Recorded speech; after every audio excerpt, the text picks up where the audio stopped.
Hola, ¿qué tal?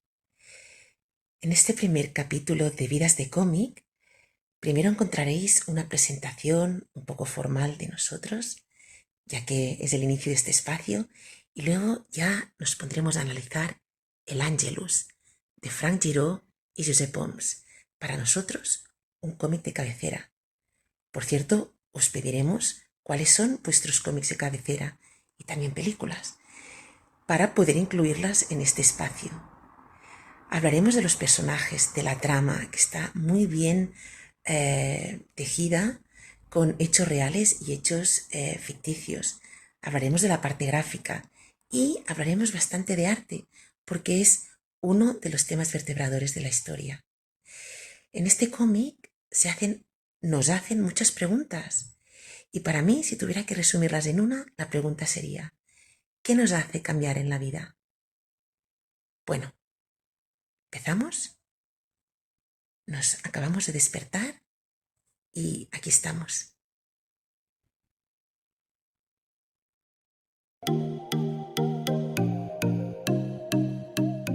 Aquí empieza Vidas de cómic, un espacio para vivir el noveno arte.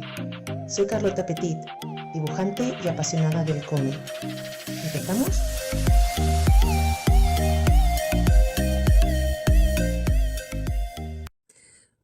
Hola, bienvenidos a Vidas de cómic, una nueva aventura que empieza hoy en la versión en castellano.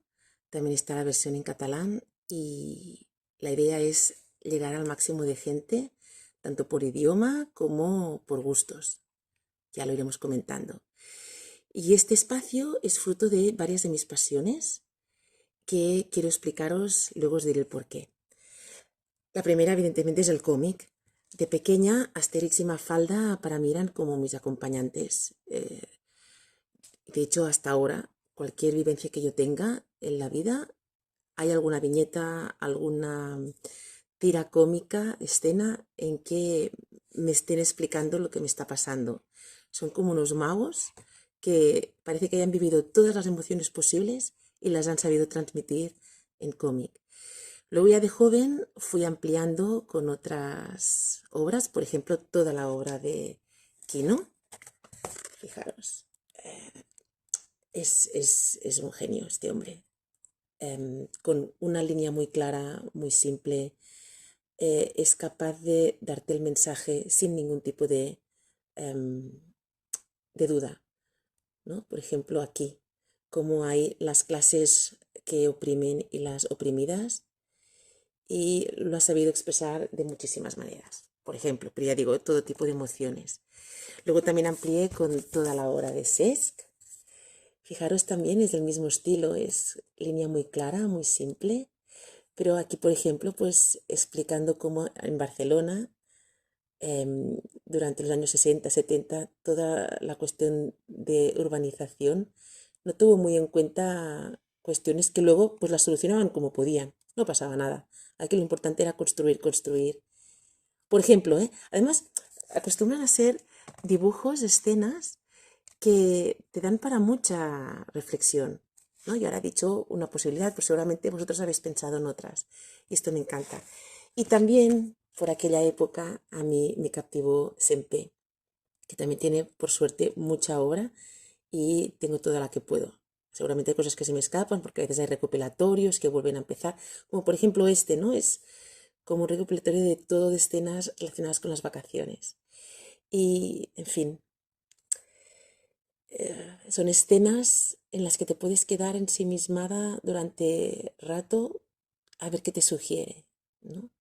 Vacaciones, que ahora estamos en esta época, pues es como un parón, un oasis, es como irrealidad. Seguramente esta señora no vive aquí y ahora tiene unos días que puede aparentar que tiene otro tipo de vida, pero hay muchas posibilidades y a mí esto me encanta. Y bueno, luego ya he seguido ampliando, ampliando hasta hoy, que no he parado de ampliar y seguiré.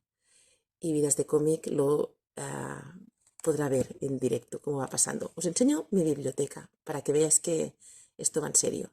Que no es esta, ¿eh? Ahora os la enseño.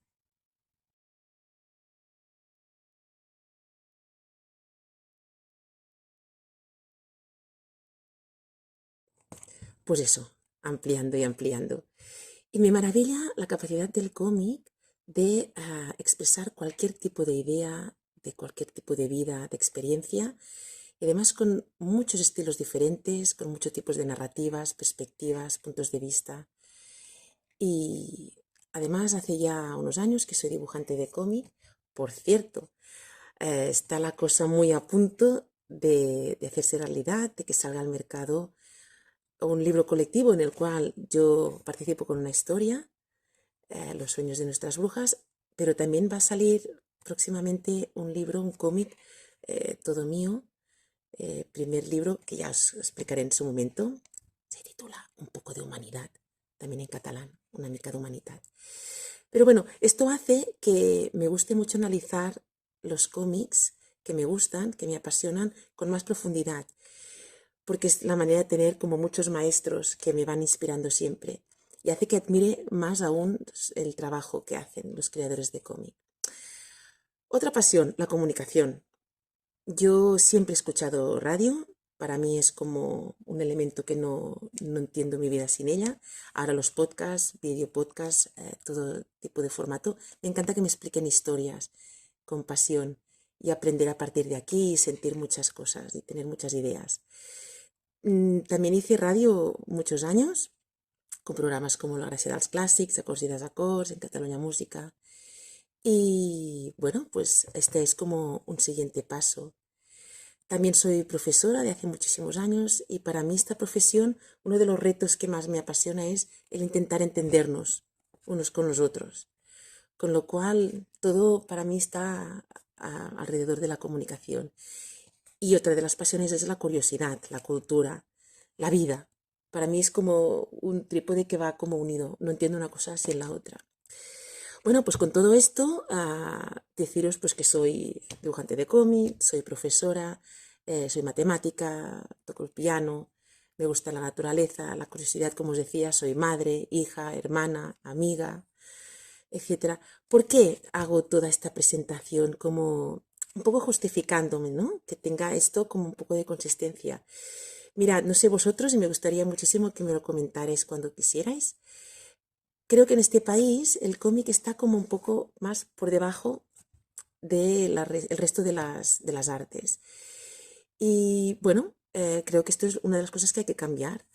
Creo que todo el mundo puede encontrar su sitio, su pasión en el cómic, como os decía, es muy variado y es igual o más complicado que las demás artes porque junta diferentes, el literario, el gráfico, visual, artístico. Y bueno, para eso estamos aquí, para conseguir que todo el mundo pueda acercarse al cómic y disfrutarlo, y además sin complejos. Así que vuelvo a empezar este primer espacio de Vidas de Cómic sin complejos. Vamos. Bienvenidos y bienvenidas a Vidas de Cómic, un espacio que transita entre las viñetas y la vida, y en el que nos preguntaremos y hablaremos de todo sin filtros, sin complejos. ¿Y cómo vamos a empezar? Pues mirar, este primer cómic que vamos a comentar, que ahora os lo presento, nos invita a hacernos muchísimas preguntas. ¿Te gusta la vida que tienes? ¿Crees que tendrías cosas que cambiar pero que no te atreves? Pero es que iremos como hilando diferentes preguntas que nos irán a ir a través de esta historia. Y mirad, el cómic que os quiero presentar es El Ángelus, de Frank Giró y Josep Oms, que editó la editorial Norma el 2013, ya los dos volúmenes juntos, y que se publicó un año antes en Francia por la editorial Dupuy. Y la verdad es que fue un éxito ya al momento, ha tenido muchísimas versiones en muchas lenguas y se ha publicado en muchos países. Así que para mí no tenía ninguna duda en que este era el cómic que yo quería empezar comentando, porque para mí es un cómic de cabecera. No sé vosotros si tenéis algún cómic de cabecera, pero es como si también película.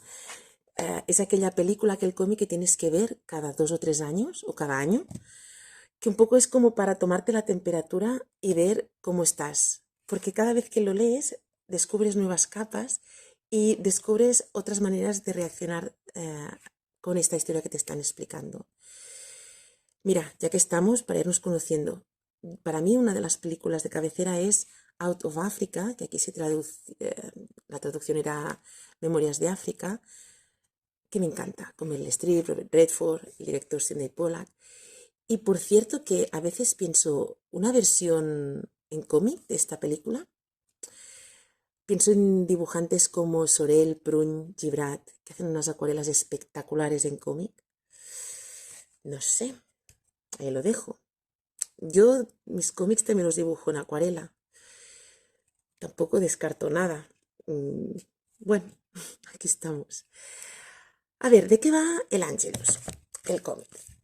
Mirar, el Angelus es parte de una colección que Dupuy publicó de cómics que todos tienen como punto en común que tiene que haber un secreto de familia. Y aquí también está. Pero aquí, en todo caso, no he leído los otros, no he tenido la ocasión. Aquí hay muchísimas más cosas. El protagonista es Clovis Chomel, que es un personaje absolutamente gris, unos 40 años, trabaja de comercial de medicamentos y, en fin, no tiene ninguna pasión en su vida, los hijos y la mujer tampoco le prestan mucha atención y un día va a París y recibe una mala noticia, que no os voy a decir cuál es, y en la historia, de hecho, no se sabe hasta mitad de la historia, y ya que está en París, decide ir al Musée d'Orsay. Y cuando entra pasa lo que os voy a describir en las páginas 12, 6 y 7, para que ya veáis un poco cómo va este cómic, cómo está narrado, tal visual como eh, con el texto, y así vais a ver un poco de qué va la historia. Vamos a las páginas. En la página 6 empezamos con una viñeta en perspectiva cenital, donde Clovis ya está en el museo y está viendo un cuadro. En la siguiente viñeta vemos que el cuadro que está viendo es justamente el protagonista de la historia, el Angelus, de Millet. Y en la siguiente ya vemos la cara de estupefacción de Clovis y deducimos que le ha invadido una emoción que no puede contener. Mira qué cuadro es y empieza a marearse hasta que cae. Y el vigilante del museo lo va a ayudar, le pregunta si le pasa alguna cosa y en la página 7 él dice, no, no, estoy bien. Y piensa, ostras, ya he hecho el número, a mí que no me gusta destacar. Y solo con estos detalles ya nos damos cuenta de qué tipo de personaje es el protagonista de esta historia. No sé si esto os ha pasado, esta imagen que acabamos de ver. ¿Alguna vez ha habido algún detalle, alguna emoción que os ha hecho replantearos la vida y empezar cambios importantes? Parece que a Clovis le va a pasar. ¿Qué temas trata este libro, este cómic? Mira, trata evidentemente los secretos de familia. Todos más o menos en nuestra familia tenemos algún secreto. A veces es porque son familiares tan lejanos que ya nos cuesta saber qué pasó, y a veces pueden haber secretos intencionados. En el caso de Clovis, irá viendo que hay secretos intencionados y que a base de preguntarse cómo es que su madre lo trata así, cómo es que hay gente que sabe cosas que yo no sé, bueno, poco a poco va descubriendo que han pasado desgracias que justifican un poco la situación que tiene cuando empieza la historia. También habla de la relación que tenemos con nuestros seres queridos más próximos, ¿no? Con quien vivimos, en su caso con su familia, hijos y mujer. No tiene ninguna confianza con ella, sus hijos lo ningunean, no tienen ningún tipo de sorpresa ni motivación entre ellos. También habla del trabajo, la de horas que pasamos en el trabajo, y si no nos interesa lo que hacemos y no nos aporta nada, puede realmente tener consecuencias importantes, ¿no? Finalmente, también habla mucho de arte esta historia, y creo que tenemos que volver al cuadro con más detalle. Vamos a ver uno de los protagonistas de esta historia. Pues yendo a uno de los protagonistas de la historia, Giraud reconoce que encontró una perla en este cuadro del Angelus de Millet, porque pocos conocen, no sé vosotros, yo no lo conocía, que Dalí relacionó este cuadro con aspectos de su vida cuando era pequeño. Y Clovis también le pasa. Entonces hay como este paralelismo entre estas dos personas, Dalí y Clovis. Y habla de este concepto, el pentimento. Es decir, que Millet tuvo un arrepentimiento con este cuadro que descubrieron Dalí y Clovis. Y no sé vosotros, si lo miráis, este cuadro, ¿os pasa alguna sensación, alguna emoción por la cabeza distinta de lo que aparentemente significa este cuadro, representa? Es un campesino y una campesina que hacen un parón en su trabajo diario cuando el sol ya está cayendo. Ellos están recogiendo patatas que se ve en la cesta y han parado porque en el campanario que hay en el fondo, en el horizonte, están tocando el Ángelus. Quiere decir que hay que parar y rezar. Bueno, pues es una escena muy cotidiana, pero Clovis y Dalí vieron algún mensaje más. Y no sé vosotros si esto os pasa, yo no voy a decir nada. Si queréis investigar o leer el cómic, podréis descubrirlo. Una de las virtudes del arte es esta, ¿no? La de remover las emociones y hacernos avanzar, a veces sin que seamos conscientes. Y esto le pasa a Clovis. Y otro de los temas que trata el Angelus es los intereses que tenemos en la vida. Clovis no tiene ninguno. Y esto se nota en su día a día y lo que comentábamos de la relación que tiene con su entorno. Bertrand Russell también decía en el libro La conquista de la felicidad que si no tienes intereses en la vida, aparte de las responsabilidades y la familia y lo que ya se entiende que todos tenemos, es muy difícil que tengamos una felicidad completa. Y bueno, ya que hablamos tanto de Clovis, vamos a hablar un poco de los personajes que están muy bien dibujados y muy bien pensados. De Clovis Chomel ya os he explicado su historia y lo único que os quería comentar es que Homs, cuando dibuja el personaje durante toda la historia, hace una evolución personal de él gráficamente magistral. Y me gustaría solo explicaros esto gráficamente, os lo voy a enseñar para que veáis de qué va el libro. En el título interior del libro hay 3 escenas, 3 imágenes de Clovis en diferentes momentos de la historia y describe exactamente cómo Clovis, a partir de las preguntas que se va haciendo, va evolucionando. Vemos en la primera imagen a un señor enclanchinado, el pelo todo bien fijado, unas gafas cuadradas sin ningún tipo de personalidad y un rictus totalmente serio o triste y vestido de trabajo, con la corbata bien atada. En el segundo ya el pelo está un poco más suelto, ya tiene más protagonismo, se ha cambiado las gafas, tiene otro color, ya no es tan pálido, empieza a salir y ya no lleva corbata, se está desatando un poco. Y en la tercera parte de la historia se ha cortado el pelo, tiene ya una sonrisa que no puede disimular, ya lleva la ropa que quiere, tiene un color ya potente de que está mucho tiempo fuera viviendo la vida. Para mí, esta descripción gráfica de la evolución la encuentro magistral, me encanta. Es que ya es la primera vez que lo vi.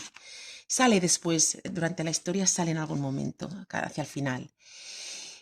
Otra protagonista importante, Evelyn, que es la profesora de arte del hijo, de uno de los hijos de Clovis.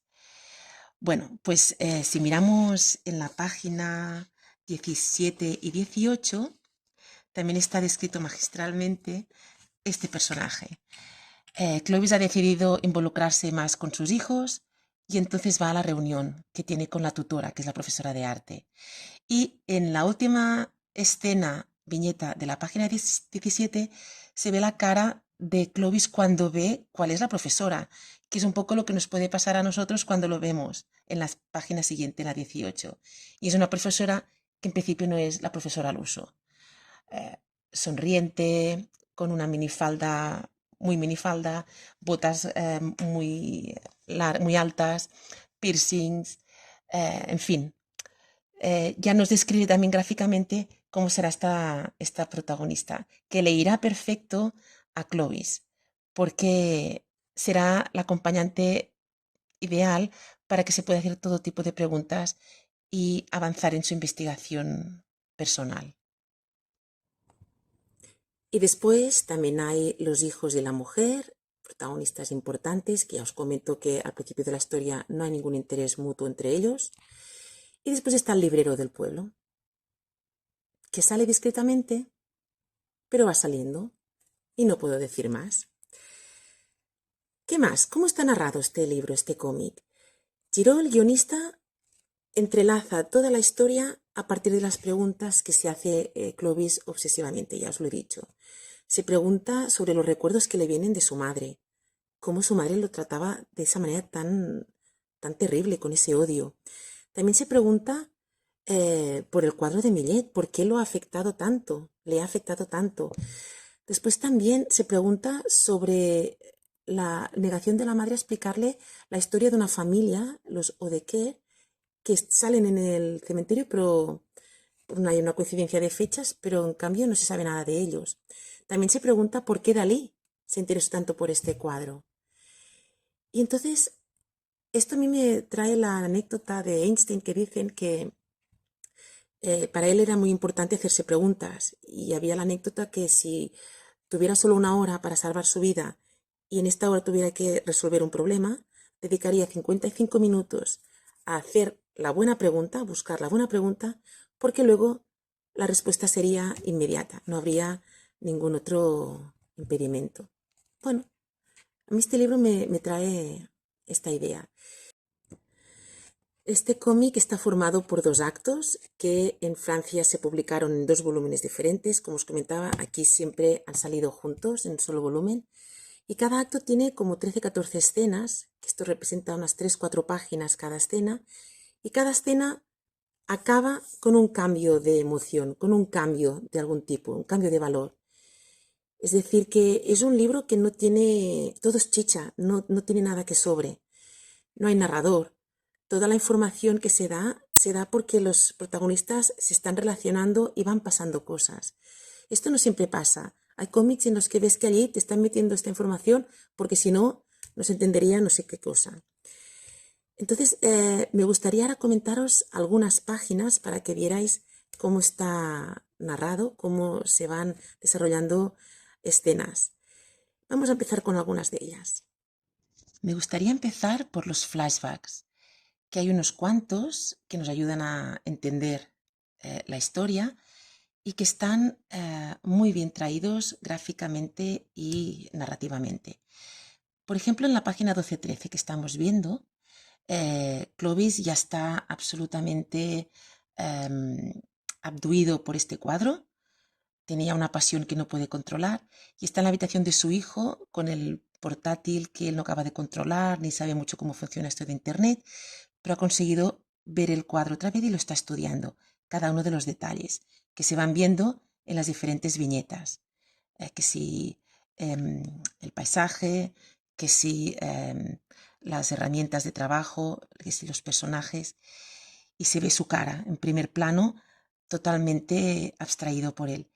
Y llega un momento en que llega a la cesta de las patatas y la siguiente página empieza con una viñeta con patatas también, pero en el plato de su infancia, en una de las cenas que debían tener habitualmente con reproches de la madre y él absolutamente anulado. Este sería un primer flashback donde utilizan un objeto que es el que nos sirve para unir estos 2 momentos de su vida. Después, si vamos a la página 51, que prácticamente está cogida al azar, porque todas las páginas están llenas de cambios de cámara, movimientos de cámara, con muchos planos diferentes. OMS lo hace de manera magistral, pero no es fácil hacer esto. Y lo que nos permite es tener una lectura mucho más dinámica que nos hace estar en tensión realmente con todo lo que está pasando. Casi al azar, tomemos la página 51, una discusión entre Clovis y su mujer. La primera viñeta es un primer plano de la maleta y él se ve de fondo cómo está buscando ropa. Después hay un primer plano donde está ya metiéndolo en la maleta, por lo tanto vemos la intención que tiene de irse. después que sí, cepillos, detalles de cómo él se quiere ir. Y luego ya ampliamos el plano y vemos un contrapicado donde Clovis baja por las escaleras, la mujer lo va persiguiendo mientras van teniendo esta discusión. La siguiente viñeta es un plano cenital, él ya cerca de la puerta, la cosa se está precipitando, un primer plano de la mujer suplicándole que no se vaya, otra vez plano cenital que nos vuelve a la escena general de que él se va, y al final un primer detalle de los ojos de Clovis, de sorpresa, cuando acaba de oír lo que ha dicho su mujer y que le hace volver a pensar que hay secretos que él no sabe. Genial la página. Y finalmente me gustaría comentaros la página 86, ahora la vemos, que también es un recurso que no se utiliza mucho porque no es fácil de hacer y que aquí OMS no la ha hecho para deciros mira cuánto sé, sino que realmente está muy justificado. Clovis consigue localizar a su madre, que ha desaparecido huyendo de las preguntas que le hace, y esta página es el patio del balneario donde ha ido. Y vemos cómo este plano general está partido por viñetas para guiarnos en esta conversación y paseo que les lleva hasta dentro del balneario, del edificio. Bueno, es esta capacidad que tiene el cómic de crear movimiento sin haber movimiento. Claro, el movimiento lo hacemos nosotros al leer y el dibujante al dibujarlo. Son 3 ejemplos que creo que nos pueden demostrar esta cualidad que tiene este cómic que me encanta. Bueno, vamos a hablar un poco de las vidas que han hecho posible este cómic, los autores. Sobre Frank Giraud. Frank Giraud explica que es un amante de la historia y creo que esto se refleja mucho en sus cómics. Algunos los he leído, otros no. Empezaré para demostraros lo que os digo de la historia. Ha hecho un decálogo, que se llama así la serie, de 10 cómics con diferentes dibujantes, hablando de la religión, pero en diferentes momentos de la historia. Yo este no lo he podido leer, no he tenido acceso a él. Sí que he tenido acceso a otra serie, que yo lo tengo en tocho, ya todos juntos, que tuve que comprar en Francia porque aquí no está editado, que se llama Quintet. Y también son 5 historias, 5 volúmenes diferentes con 5 dibujantes, que son cada uno la historia de uno de los componentes de este quinteto. Está muy bien, es muy interesante. Tengo que reconocer que yo me esperaba más música, ya que lleva sobre un quinteto de músicos, y no. Realmente a Giraud le encanta la historia y está más en el tema de la guerra, de todo lo que es el trasfondo histórico, y a cada personaje le pasan cosas, pero no está muy relacionado con la música. De momento no lo he terminado. Vamos a ver. Y luego también tengo este volumen, que también es el primero de una saga de 14-15, que se llama Destinos, y es toda una historia sobre una familia que le pasan muchas cosas, y cada volumen es de un autor, guionista y dibujante diferentes, y focaliza en una parte de la familia. También he leído otro libro suyo que es Página Negra, de una periodista joven que investiga y se mete en líos importantes. Y vamos al dibujante, Josep Oms. Bueno, yo creo que se ha visto que me encanta. De momento no me ha defraudado con ninguno de sus cómics y cualquier cosa que dibujara, yo iré a por él. Después de El Ángelus, que os digo que lo petó, y que además fue cuando lo descubrieron el editor, bueno, luego lo explico. Bueno, hizo la versión en cómic de Millennium, que mirad, en esta biblioteca que estoy, que no es la mía esta, como veis, pero que me encantan las bibliotecas, hay este libro, que es las novelas que hizo Stieg Larsson, y que yo no he leído ni he visto las películas, porque es un género que a mí me cuesta, y además cuando es tan explícito, con tanta violencia. Y cuando salieron la versión en cómic de Oms, yo dije, esto lo tengo que leer. Y la verdad es que me sirvió para conocer la historia de Millennium, pero de una manera que a mí me entró bien, si no yo creo que no hubiera conseguido. Es una pregunta que os hago. ¿Os pasa a veces que las adaptaciones de una obra os sirven para entrar en géneros que si no, no entraríais? También tengo que deciros que lo que pasa con los editores a veces, que tienen prisa, quieren ir, tener ya todos los volúmenes para que los lectores no se cansen. Y el segundo volumen no lo hizo él, no lo hizo OMS, con lo cual yo creo que fue una putada para todos porque el dibujante intentó seguir el estilo, pero evidentemente no lo consiguió. Los que somos fans de OMS nos quedamos un poco defraudados. Fue todo como un poco chapuza. Y el tercer volumen lo hicieron entre los dos, que ya no sé qué es peor. Si las comparaciones entre volúmenes o las comparaciones entre páginas. Pero bueno, ya está. Y finalmente, OMS hace años que está con esta serie. Está ya dibujando el sexto volumen y ya ha salido el quinto, que se llama She, que va de dos protagonistas súper potentes y que luchan contra las injusticias personales y las injusticias sociales en general. Y bueno, vamos acabando. Vamos a hablar de algunas anécdotas. Mira, continuando con She. En el último Sant Jordi, sabéis que aquí en Cataluña se celebra muchísimo, pues fui a que me firmara el quinto volumen y estuvimos hablando. Y justamente tengo dedicado a alguno de los otros del sí, y él normalmente se entretiene mucho dibujando, y yo pues le estuve comentando que me encantaba el Ángelus, que yo pensé, ostras, es un libro que ya hace años que he dibujado. Y me confesó que para él era un libro muy especial. Y de hecho abrió su carpeta de dibujos y tenía algunas láminas que había traído para enseñarnos. Y bueno, me encantó, fue un regalo. Luego también me gusta mucho leer las dedicatorias, y en las dedicatorias de El Ángelus hay una para Raúl y Roger, que son los autores de Jazz Maynard, y dice: gracias por recordarme que esto es lo que me gusta hacer. Y es verdad que Roger y Raúl lo petan también.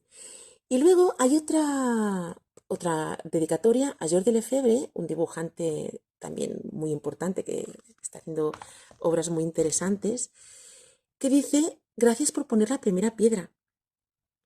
Y bueno, si vuelvo a hablar con Josep Oms, a mí me gustaría saber si nos puede desarrollar un poco esta anécdota.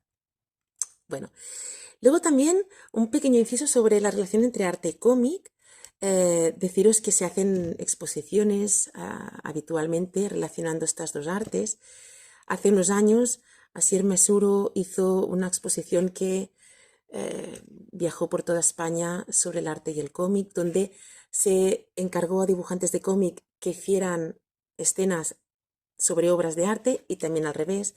También en el CSSB de Barcelona será una exposición dedicada a 9 ilustradoras en diciembre, y sabéis que también hay el Museo del Cómic de Sant Cugat, que yo no he ido, pero yo tenía esperanzas de ir. Aquí en Sant Adrià, bueno, entre Barcelona y Badalona, durante mucho tiempo hubo un cartel que ponía Museu del Cómic y al final no fue allí. Bueno, como mínimo ya hay un Museo del Cómic y esto es muy importante. Y finalmente comentaros sobre la portada. Josep Oms amablemente al final, en los extras, habla de lo que costó elegir la portada y nos muestra 9 posibles portadas. Os las voy a enseñar. Si veis las 9 portadas incluidas en los extras del libro, en todas aparecen Clovis, la mujer, la profesora de arte Evelyn y el cuadro. Y está muy bien, realmente es todo un arte, ¿no? Cómo transmitir en una sola imagen todo lo que pasa en la historia. Bueno, al final no es ninguna de estas la que aparece en el libro, que la vemos ahora. Entonces, ya que hablamos de secretos, y para acabar un poco así con estos secretos, hay una página al final, casi al final de la historia, en que tienen una conversación Clovis y la profesora Evelyn, en que dicen, bueno, ¿qué va a pasar con nosotros, no? Porque tienen una relación, pues, que se va haciendo como muy fuerte. Y Clovis dice, bueno, cuando solucione este problema que he tenido, me voy a plantear qué quiero hacer con mi vida. Y cuando acaba el libro, pues no se soluciona, no se sabe qué ha pasado en esto.